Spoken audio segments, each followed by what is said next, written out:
But can I just say that it's all fear? It's a level of consciousness that we want people to move away from, higher, into the loving, into the oneness, where it doesn't matter where you are from. We do not identify with things and dogmas and ideas, philosophies, or even the body. We identify with God as a spark which is unique within me, but at the same time I am one with you all.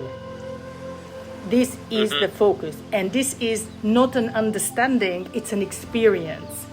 They can have the experience of turning within and starting to hear within and then share it.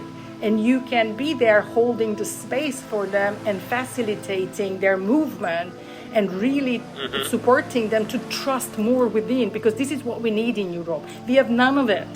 We constantly look outside because this is what we were taught, to identify, to follow, or become an atheist and being extremely clever and arrogant.